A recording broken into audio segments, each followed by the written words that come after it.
So we got to talk about Gen Alpha in the classroom once again. And let me start by saying this isn't all of Gen Alpha, but a decent chunk, which has teachers second guessing their career decisions all entirely. In this video, we'll review real opinions and stories from teachers and analyze why Gen Alpha is causing all sorts of mayhem in US classrooms. It's frustrating teachers, it's having them worried. Gen Alpha is having trouble reading, writing, and ultimately focusing on class, and they really just don't want to learn. We're going to discuss what this all means and what it means for the future of education and the future of Gen Alpha. Now, we've made many videos on this discussing how Gen Alpha is destroying Chromebooks, property, and not putting any effort in class.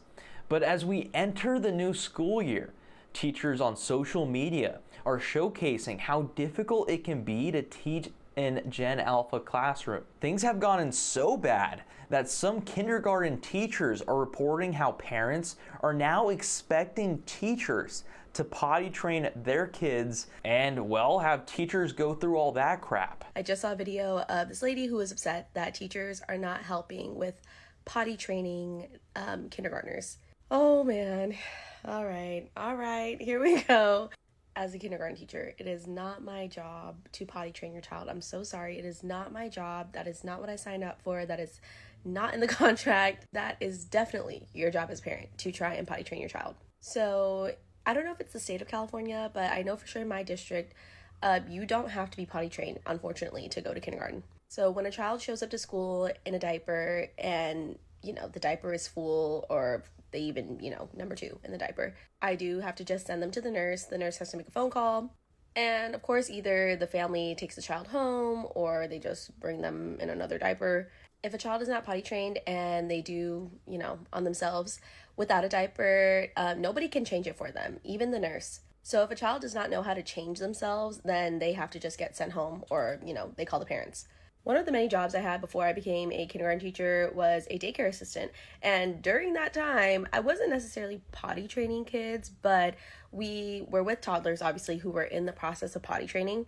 So that was a case where it was normal for me to try to get a child to sit on the toilet, changing diapers. That was all part of the job. But now I am an educator. I'm a teacher. I'm here to educate. I am here to teach. I am not here to change diapers. I'm not here to teach your child how to put on their pants. My job is to teach phonics, letters, sounds, words, math, reading, writing. As teachers, we have a whole other list of things and curriculum that we have to get through before the year ends. And potty training is not one of them. And I believe one of the comments the original video said, or maybe comments in her video, was like, oh, people don't want to be a village anymore. As teachers, we are part of the village. We are part of the village that helps educate. And again, potty training is not on that list. Exactly. It's not the teacher's responsibility to have to worry about poopy diapers. They are teachers, and these kids are in their developmental years where math, reading, and writing are paramount to their foundation. We wonder why Gen Alpha has reported historically low reading and writing rates.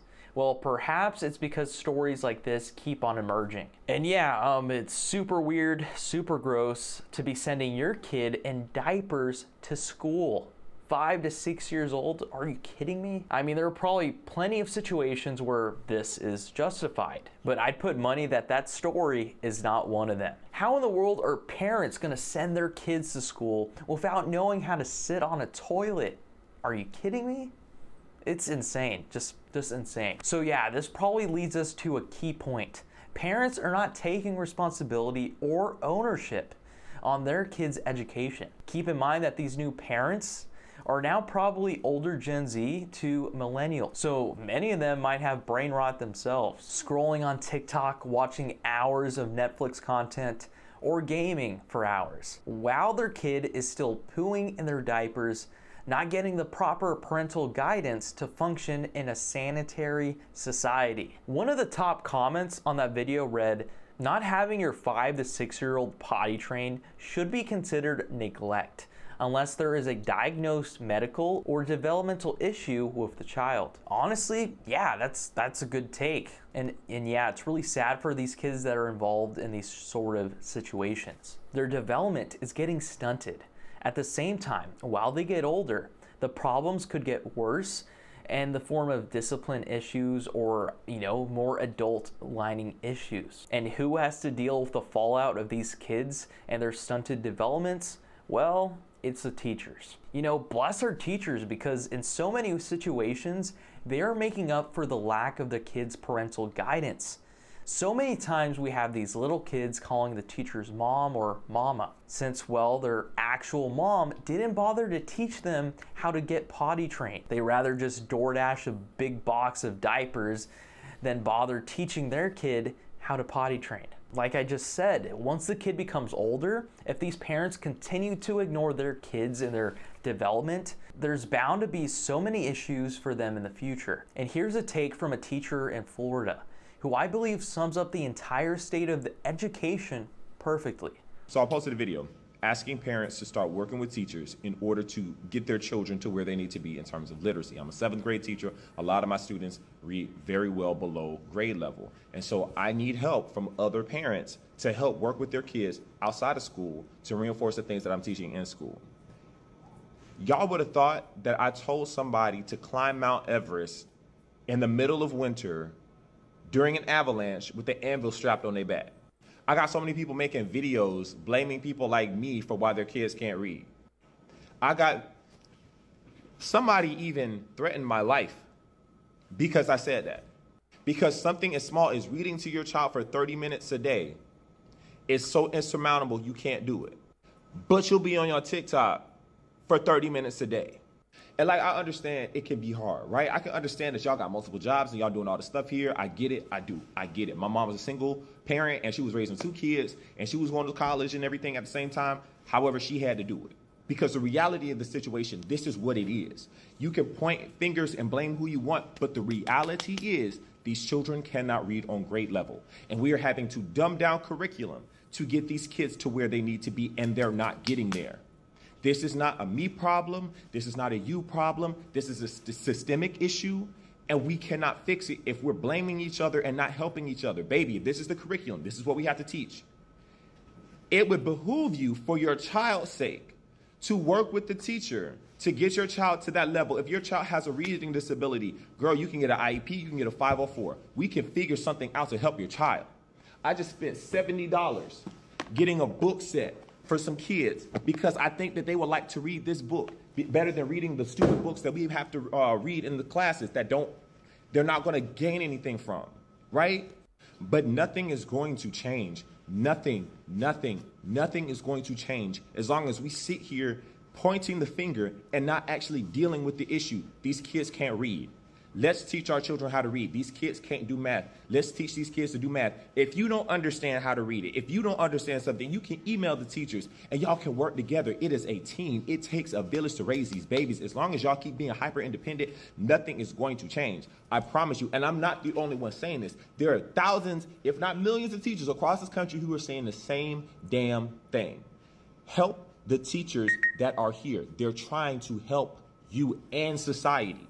And I know a lot of people are out here banning books and everything. I live in Florida too. But I'm like, baby, what's the point of banning a book that the children aren't going to read in the first place? You can ban the book. They can't read it. What if, go with me, we just focus on getting them to read. Then you can monitor what they're reading. I don't even care. Can they read? Can they read? Can they read? And yeah, he said that perfectly. Let me start by saying how amazing of a teacher this man was. He went out of his way to spend around $70 on books for his classroom. And what does it say about the teaching landscape that so many teachers like him have to pay out of their own pocket to supply their own classrooms with the resources that their students need? I like how he broke it down very simply.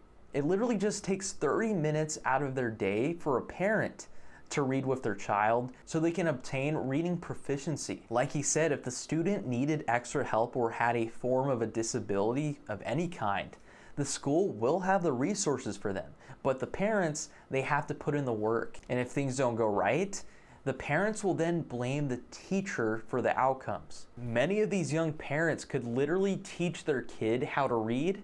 Instead, the parents are so busy scrolling on TikTok for hours. Is it me, or scrolling on TikTok while being a parent for hours while your kid is struggling is just so cringe? It's just really? Like, adult parents, please grow up for the sake of your child. There's so many stories out there that mimic this teachers, where they just feel like nothing's gonna happen. Like they feel almost like a sense of defeat, like there's nothing they can really do. That's an awful feeling. For so many teachers, it feels like they're climbing Mount Everest just to get their students' parents to help them through this education journey. Gen Z is falling behind and it's getting bad.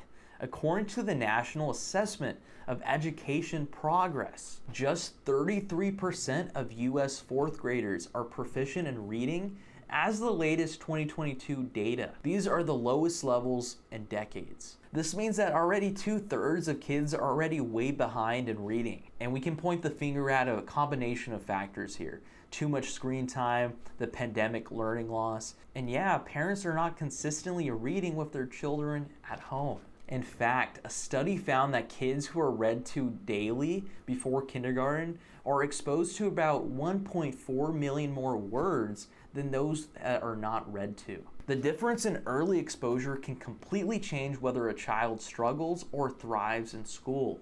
It is so vital. So teachers like this who openly come forward and confront parents are doing an immense amount of good in the world. The scary part is that these low literacy rates don't just impact test scores, they have long-term consequences. More data shows that students who don't read proficiently by the end of 3rd grade are 4 times more likely to drop out of high school. It really becomes a pipeline problem. We're watching this unfold in real time in 2025. Teachers are ringing the alarm bells because once these kids fall behind in reading and writing, it becomes nearly impossible for them to catch up without major intervention. And a lot of times with these type of parents, that's really not going to happen. Instead of building strong foundations, many students are walking into middle school and high school without basic comprehension skills. If this continues, the result isn't just classroom chaos. It's an entire generation that could struggle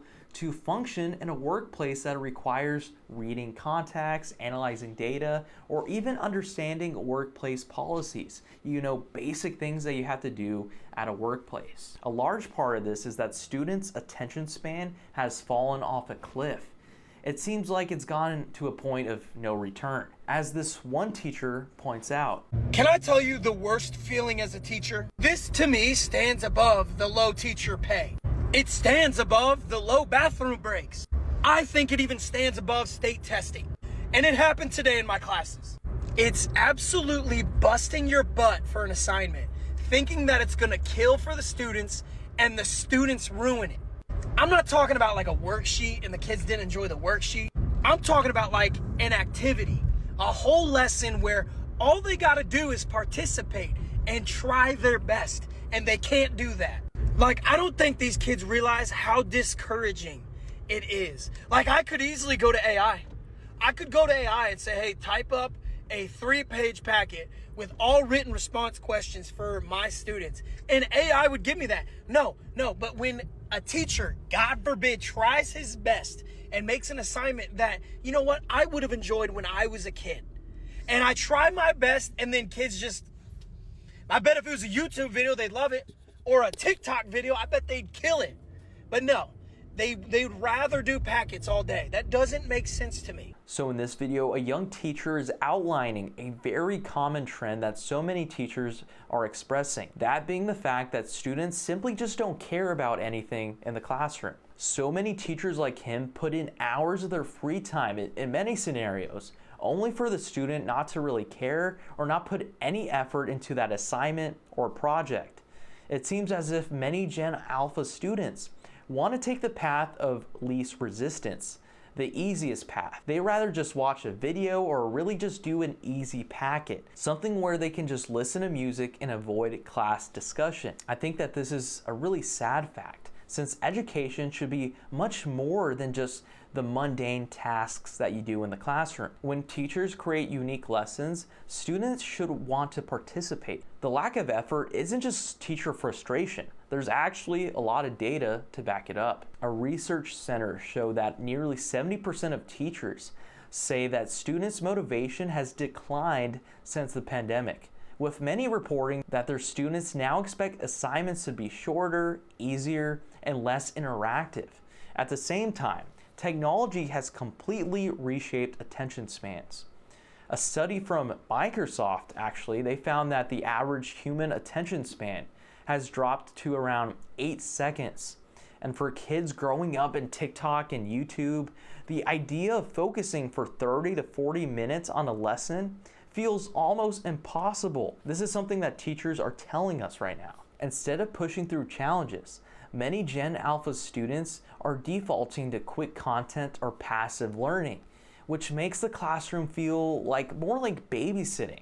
So these teachers really have become babysitters. It goes back to our first example. What makes this all super sad is that this avoidance behavior, it robs the student of the most valuable part of school, which I think is discussion. It's critical thinking and problem solving. When students just want to complete busy work or watch a YouTube video, they miss out on the chance to sharpen communication skills and think deeply about very complex issues. And we already have employers who've complained about Gen Z young workers and their lack of soft skills like collaboration and adaptability. And if Gen Alpha continues this path, they're gonna be in an even worse spot than Gen Z is. Education really is there to prepare people for the real world. If classrooms are just reduced to daycares and packets and videos, then we really aren't teaching the new generation about anything. Another major problem that we're seeing is that when teachers challenge students, like giving them college standard grading requirements or like on-time deliveries, so you better turn this packet in a week or two or you'll get a 0, that the students then turn to their parents and cry about it. Then to the fault of their parents, the parents complain to the teacher or even the school board itself. The parents talk about how the kid is being treated unfairly. Are you kidding me? As a high school teacher, I am getting sick of people taking us upholding classroom expectations as personal attacks against them. Since when did it become harsh to not accept late work 3 months after it was due from a student that refuses to do anything in class regardless? Since when did it become harsh to want a student out of your classroom if they call you a derogatory term? Since when did it become harsh to hold students to the expectations of having their headphones and phones put away when you're teaching or going over instructions or expectations? And this teacher brought up many great points, which high school students feel entitled to getting classroom expectations shifted or altered to their needs. The sad truth is that when they leave high school or go get a job in the real world, their employer will not hold their hand or give them special privileges or accommodations like maybe their teachers did back in high school. This type of story is so common. It has teachers feeling terrified, frustrated, and ultimately worried about the future of education. So with all this said, I think it begs the question, why is this not one of the most talked about issues in America right now? Teachers around the country have been signaling alarm bells that the education system is broken. Kids can't read, they can't write, and they have no desire to learn. If we do not do anything about this,